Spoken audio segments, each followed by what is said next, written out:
흩어져 한 주를 살고 예배 자리에 나오신 모든 이들에게 우리 주 예수 그리스도의 평화와 사랑이 하늘로조차 가득 임하기를 축복합니다. 오늘도 여전히 힘찬 찬양 준비해 주시고 하나님께서 영광 받으신 줄 믿습니다. 감사합니다. 잠자던 자들이 부활할 것 같은 찬양이었습니다. 고맙습니다.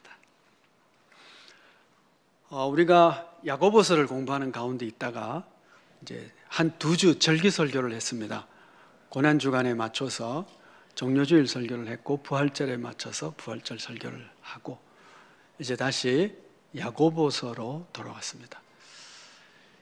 그동안 전한 말씀을 잠깐 정리를 하면 야고보서를 읽기 위해서 반드시 필요한 것이 이분이 어떤 목적으로 이 글을, 이 편지를 썼을까라고 하는 겁니다. 야고보는 당시 교회의 수장입니다. 흩어져 있던 12지파들에게 이 편지를 보냅니다. 그러니 당시에 예수 믿고 교회 생활하는 모든 성도들에게 편지를 보낸 것입니다. 당시 교회의 최고의 위치에 있으면서 교우들을 섬기고 돌보고 목양하는 마음으로 편지를 쓴 것이죠.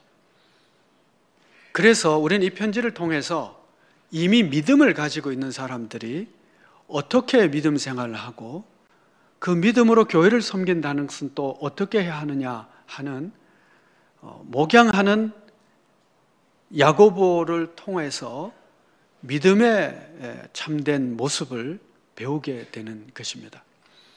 그래서 전도자였던 사도 바울과는 조금 뉘앙스가 틀린 것은 아니지만 다른 것은 아니지만 관점이 조금 달라질 수 있다는 것을 염두에 두셔야 됩니다. 믿음 생활하는 자들에게 목양하는 자로서 야고보가 편지를 쓰며 제일 먼저 주시는 말씀은 믿음을 가진 사람들이 마음에 늘 가지고 있는 소망, 갈망이 있어야 한다. 그것은 뭐냐 하면 그 믿음이 성장하고 성숙하고자 하는 갈망이다라는 겁니다. 우리가 교회 생활하면서 내 믿음이 자라기를 원하는 마음이 있어야 됩니다. 내 믿음이 조금 더 성숙해지기를 원하는 갈망이 우리에게 있어야 합니다. 그것이 없다면 안 된다는 것이죠.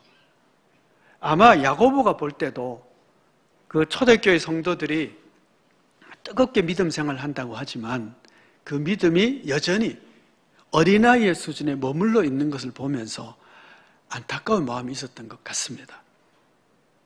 믿음을 가지고 있다면, 내 믿음이 살아있다면 반드시 우리가 가져야 될 소망이 있는데 그것은 내 믿음이 더 자라기를 또 성장하고 성숙하기를 원하는 그런 갈망이 있어야 한다는 것이죠.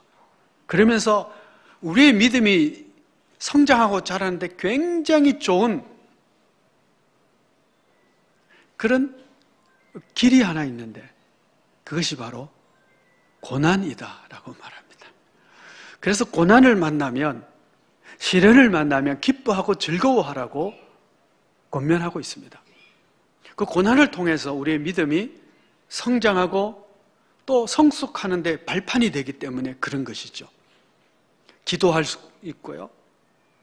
또 이 환난을 이기기 위해서 몸부림치는 그런 영적 움직임을 통해서 건강해지기 때문에 그렇습니다.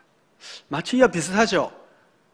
평소에 병이 없을 때는 그저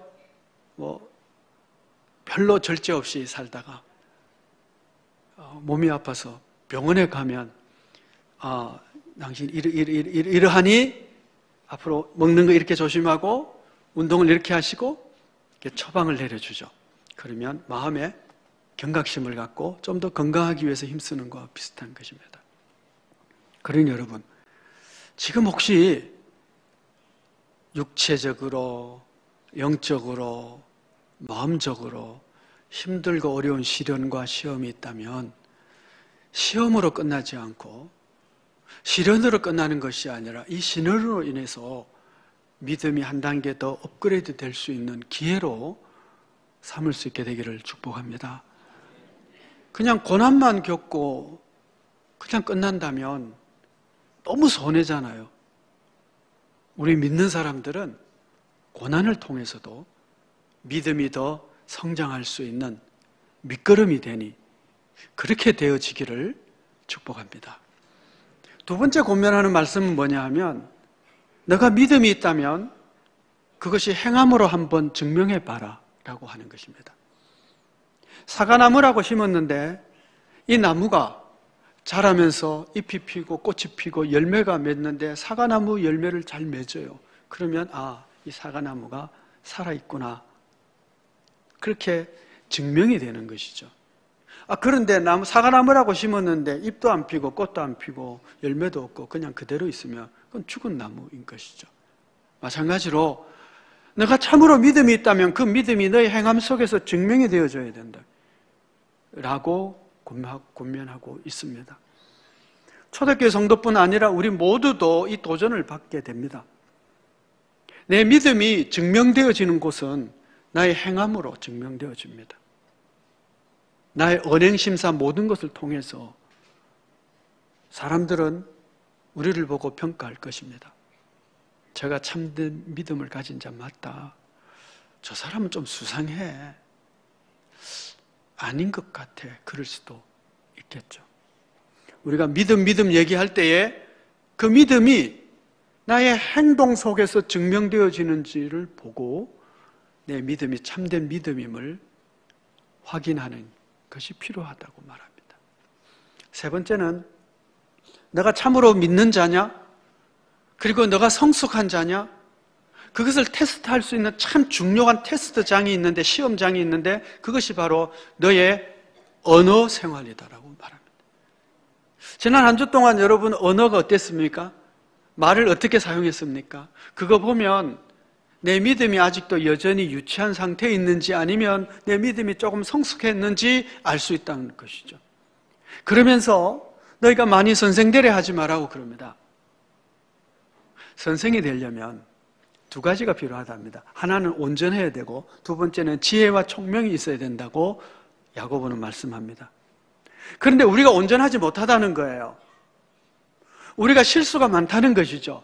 말에 실수가 없으면 온전한데 우리가 말에 실수가 많으니 온전하지 못하고, 온전하지 못하다는 것은 말에 실수를 했다는 것이고, 이 혀의 권세라고 하는 것이 제어되지 않는 혀는 지옥불과 같아서 자신의 인생의 수레바퀴를 불태울 뿐만 아니라 타인의 인생도 불태우니 그것은 지옥불과 같다.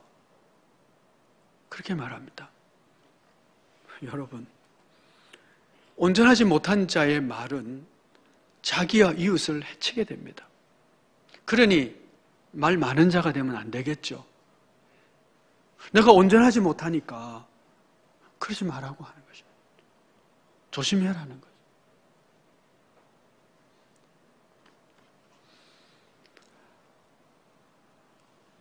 지난 주 중에 몇몇 이제 목사님들 이렇게 만나서 어떤 회의가 있었어요. 회의 끝나고 나서 이야기하는 가운데 청소년 시절 중고등학교 다니던 시절의 이야기가 나왔어요. 한 분 목사님이 그러시는데, 이분이 이제 교수님이신데,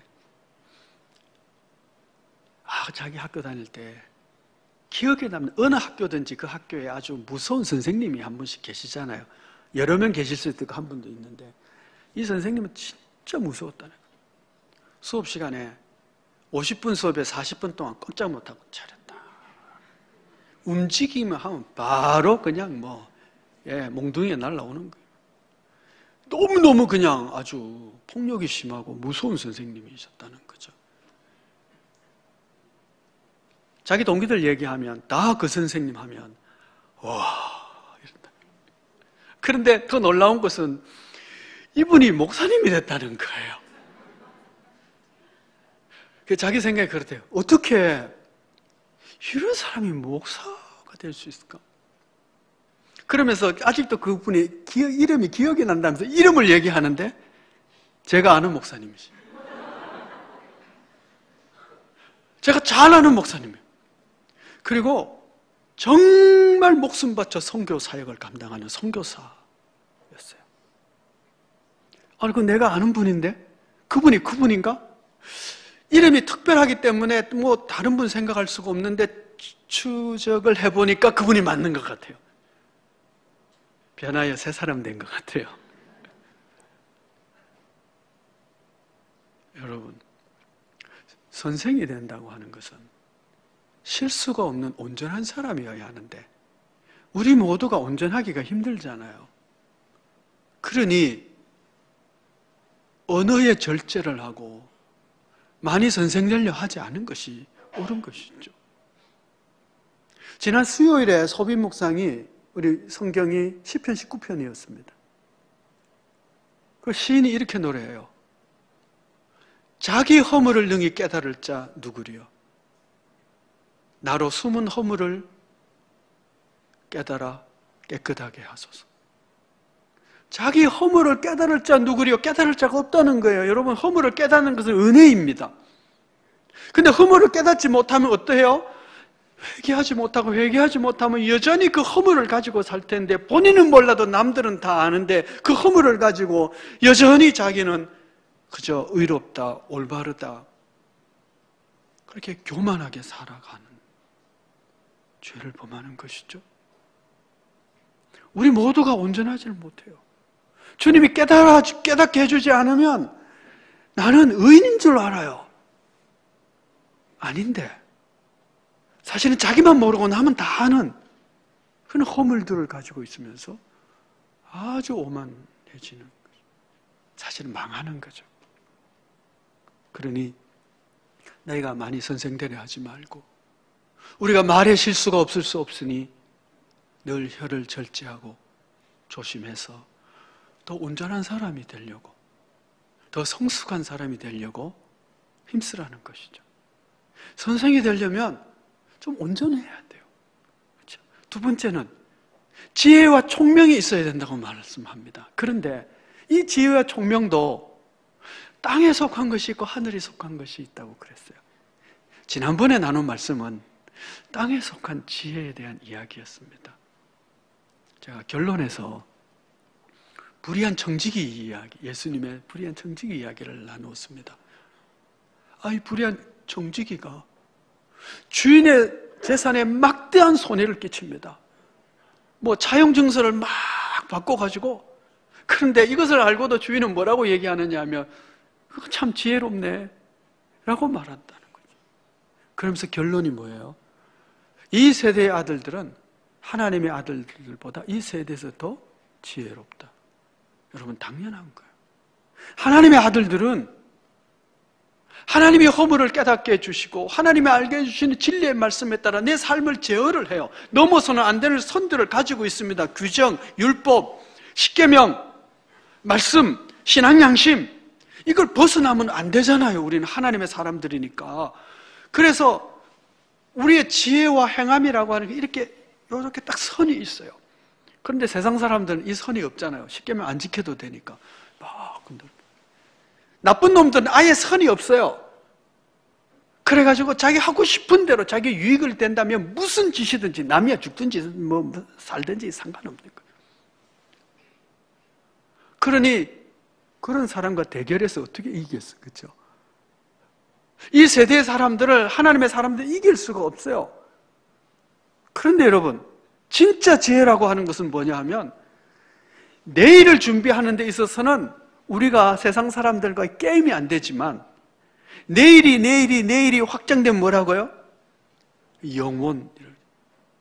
영혼을 준비하는 데 있어서는 하늘의 지혜를 가진 하나님의 사람들이 훨씬 더 지혜롭죠. 왜?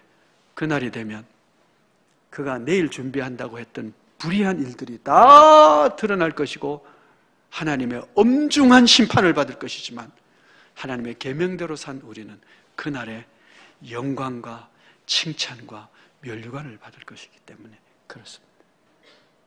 실제 지혜는 땅의 것이 아니라 저 위에 있습니다. 그러면 위에 있는 지혜라고 하는 것이 무엇일까요? 지난번에 이미 한번 나온 말씀인데, 위에 속한 지혜의 특징 하나는 뭐냐? 온유한 선행이다. 너희 선행을 온유함으로 보여라고 했거든요. 합치면 온유한 선행입니다. 선행을 할 때 폭력적으로 하면 안 됩니다. 선생님이 뭘 가르칠 때도 폭력적으로 하면 안 돼요. 어떻게 하죠? 온유함으로. 선행을 행할 때 온유함으로 행하는 자가 하늘의 지혜를 가진 자다. 그리고 그 하늘의 지혜가 어떠한지를 오늘 말씀에서 특징을 말씀하고 있는데 17절 이하를 보시면 오직 위로부터 난 지혜는 첫째 성결하고 다음에 화평하고 관용하고 양순하며 긍휼과 선한 열매가 가득하고 편견과 거짓이 없나니. 성결, 화평, 관용, 양순, 긍휼 뭐 같아요? 위에서 온 지혜는요, 저 위의 나라와 닮았어요. 저곳에 계신 하나님의 성품과 닮은 것이죠.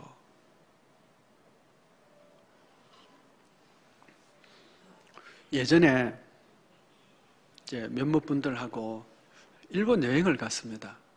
이제 마지막 날쯤 되면, 꼭 마지막 날은 아니었는데, 이 막바지 되면 선물 사는 시간들을 갖게 되겠죠. 그래서 어느 큰 마트에 들어갔습니다.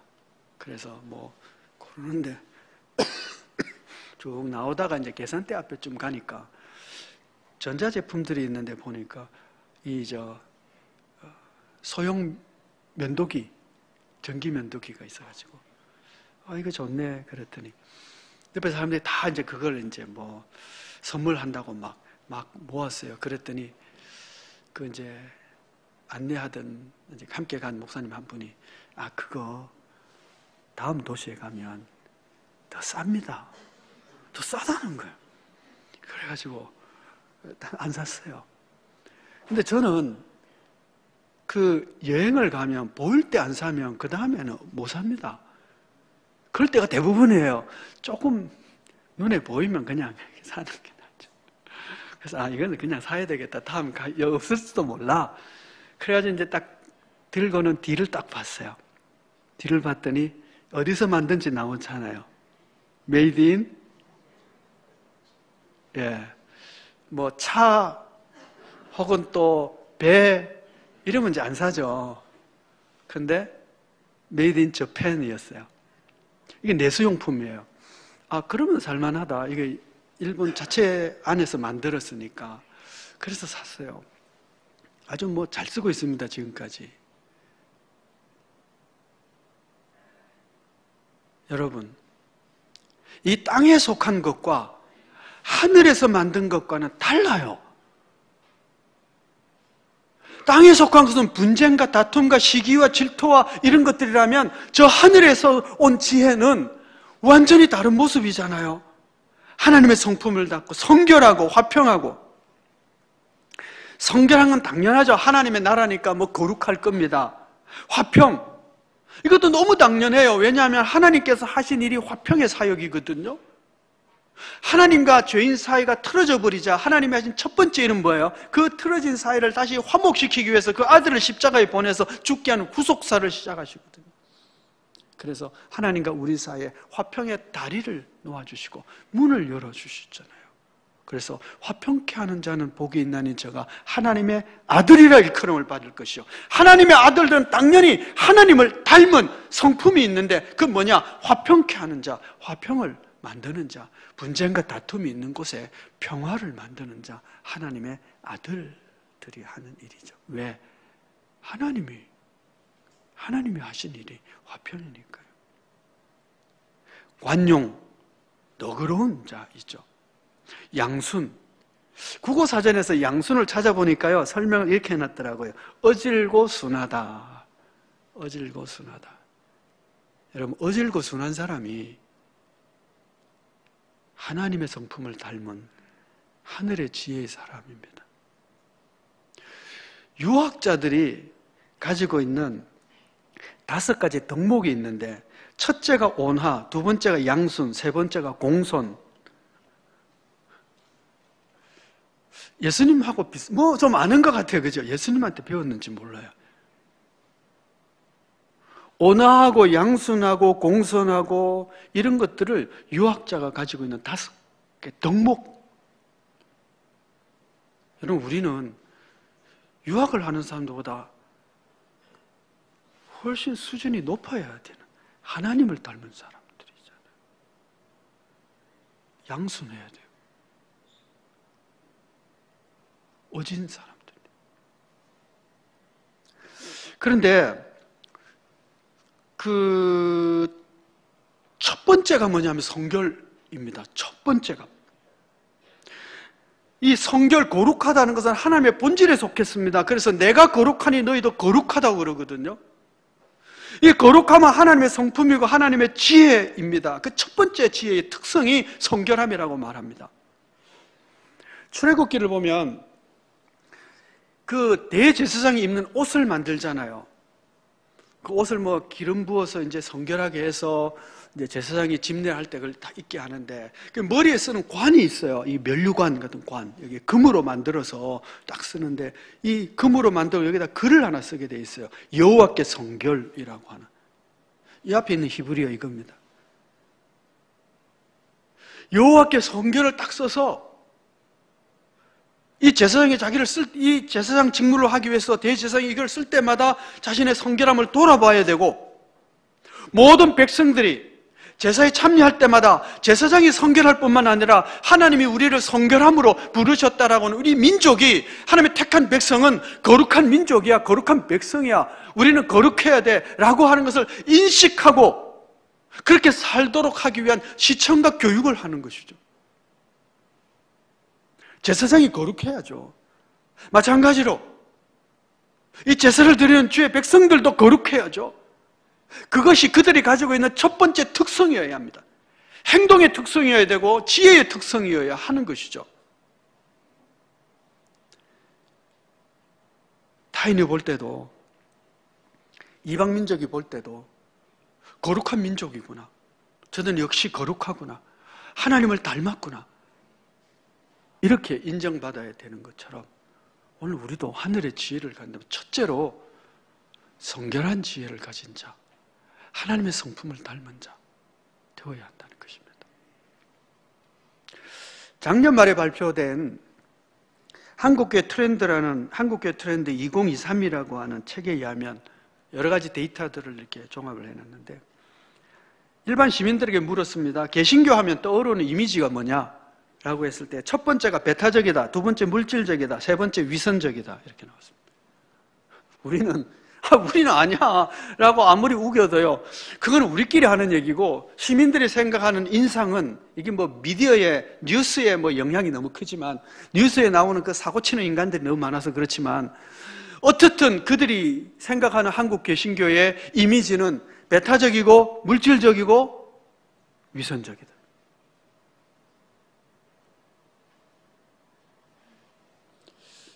알만한 사람은 아시는 기독교계의 아주 원로죠. 손봉호 교수가 그런 얘기를 해요.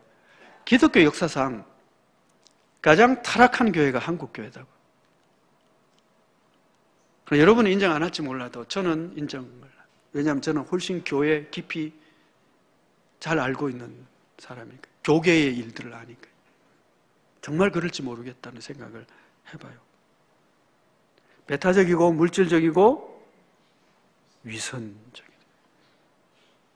거룩함하고 너무 다르잖아요. 사람들이 볼 때에 기독교인 하면 거룩함이 보여야 되는데 거룩함은 보이지 않고 위선적.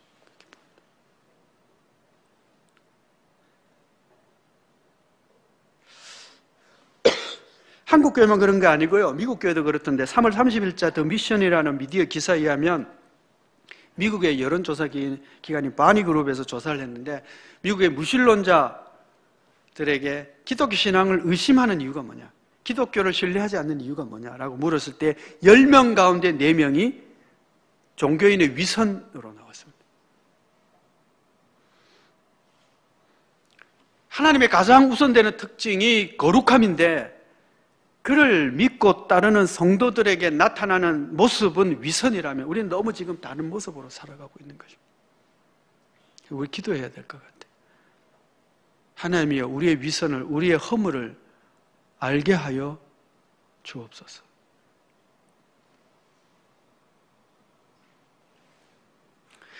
하늘의 성품을 닮은 자, 하늘의 지혜를 가진 이 성결하고 관용하고 양순하고 이런 하늘의 지혜를 가진, 그리고 그렇게 행할 수 있는 우리 모두가 되어지기를 소원합니다.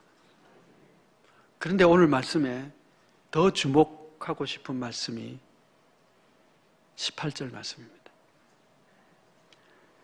18절 말씀입니다. 화평하게 하는 자들은 화평으로 쉬며 의의 열매를 거두느니라. 의의 열매를 거둔다고 그럽니다. 자, 여러분, 우리가 잘 아는 세상에 절대 불변의 법칙이 하나 있죠. 콩 심은 데 콩 나고 팥 심은 데 팥 난다는. 콩 심은 데 팥 나면 그건 사기입니다.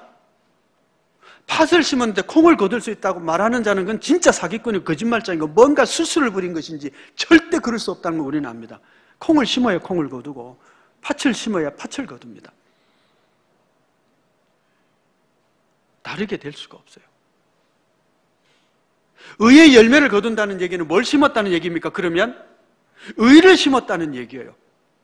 하나님의 뜻을 심고 하나님의 나라를 심고 하나님의 기뻐하시는 것을 심고 하나님의 의를 심어서 의의 열매를 거둔다는 것입니다. 다른 것, 거짓, 술수 이거 심어서 의의 열매를 거둘 수가 없어요. 그래서 우리가 무엇을 심는지 그 심는 것을 조심해야 됩니다.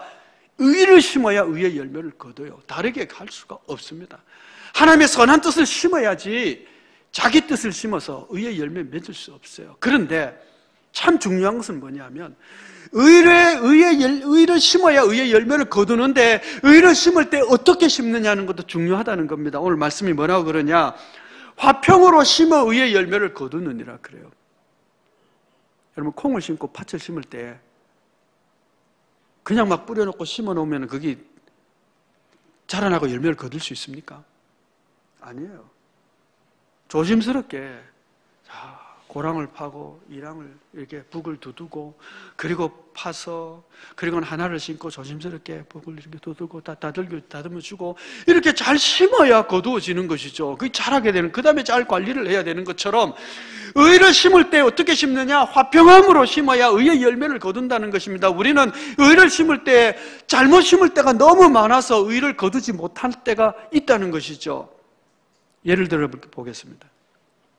여러분 자녀들이, 예를 들어서 여러분 자녀들이 정말 믿음의 생활 잘하고 예수 잘 믿고 기도 열심히 하고 그래서 하나님의 사랑받는 자가 되기를 원해요. 우리 모두가 다 원합니다. 자녀들이. 그렇죠? 그래서 자녀들에게 훈계를 하는 거예요. 야, 너 말씀대로 살아야 된다. 교회 잘 다녀야 된다. 믿음 생활 잘해라. 말씀에 순종해라. 이렇게 믿음으로 잘 애들이 자라도록 하늘의 복을 받도록 이렇게 권면을 해요. 근데 이렇게 권면을 할 때 어떻게 하느냐 하면 폭력으로 하는 거예요.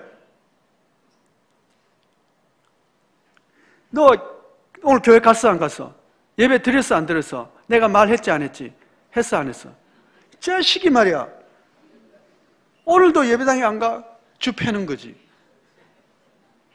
믿음을 심겠다고 선한 것을 주겠다고 얘가 선하게 착하게 살기를 원한다면서 폭력으로 착한 것을 가르치고 믿음을 가르칠 때에 과연 의의 열매를 거둘 수 있느냐? 안 된다는 거예요. 믿음을 폭력으로 심어서 잘못 거둔 역사가 세계사 속에 나와요. 얼마든지 많이 나옵니다. 남미를 보면 나오고 아프리카를 보면 나옵니다. 서양 선교사들이 사실은 서양 제국주의들과 함께 가서 피해 복음을 전했죠. 근데 여기에 피해 복음은 그냥 피 흘리는 복음이에요. 안 믿으면 죽인다고 했으니까. 다 왜곡되어 버려요. 우리가 선한 일을 한다고 하면서 폭력적으로 선한 일을 행하면 의의 열매를 맺을 수가 없어요.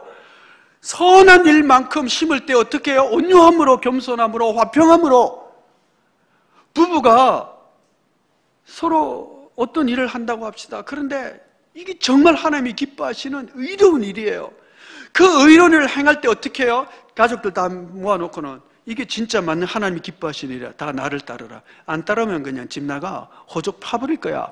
뭐 이렇게 하든지, 아니면 안 따르면 그냥 마누라 아니면 남편 그냥 뭐 쥐 박아버리든지, 이 왼수 뭐 그러든지.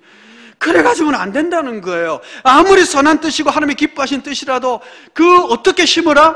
화평함으로. 서로 화목하고 서로 평화하고 서로 위해주고 서로 돌봐주고 그러면서 그 뜻을 성취해 가야지. 그럴 때까지 그러면 기다려야지. 그걸 안 된다고 말이죠. 막 성질내고 그냥 화평으로 심어야 화평으로 심어 의의 열매를 거두느니라. 우리가 하나님의 선한 뜻을 행한다고 하면서 얼마나 잘못된 방식으로 이 열매를 맺기 위해서 힘쓰는지 몰라요. 수고하고 힘쓰지만 의의 열매가 맺어지지 않는 것이죠.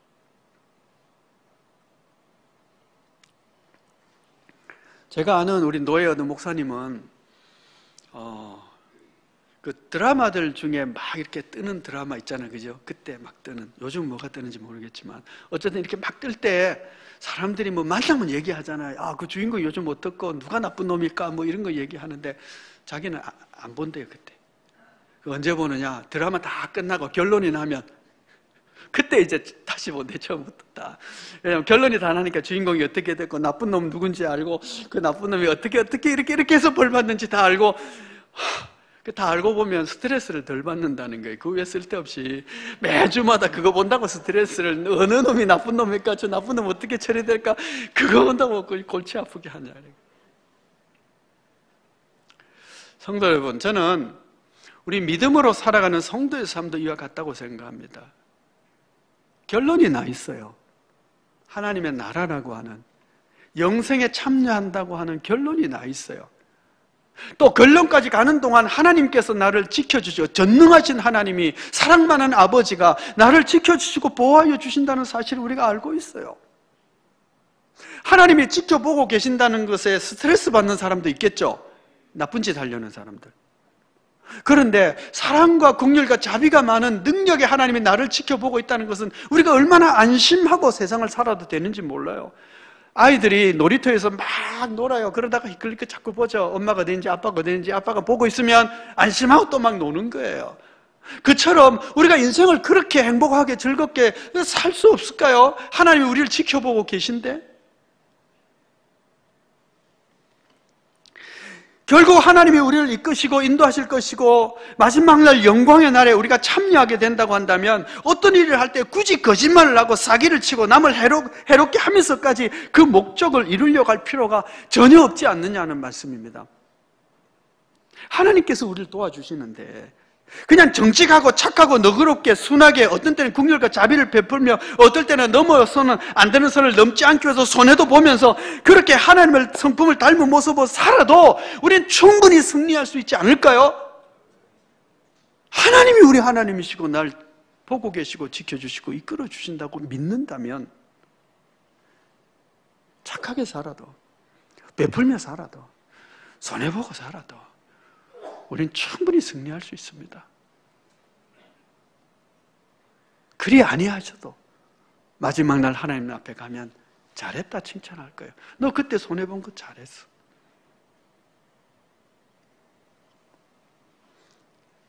그러니 여러분, 이번 한 주도 그냥 한번 착하게 살아보십시다.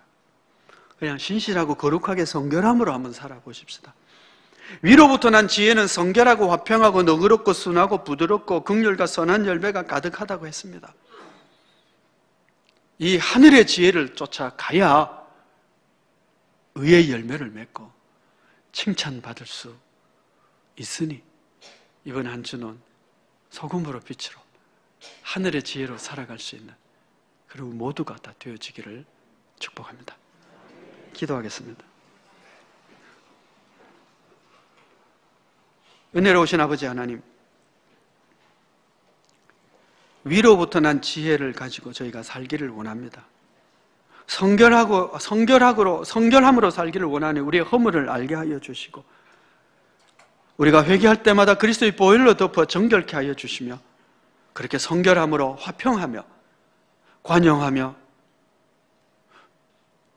너그럽고 부드럽고 겸손하며 긍휼과 자비로 살아가는 저희들 되게 하여 주옵소서. 이번 한 주도 그렇게 살아갈 수 있도록 지켜주시고 이끌어 주시기를 원합니다. 예수 그리스도의 이름으로 기도하옵나이다. 아멘. 찬송가 420장 함께 찬송하겠습니다.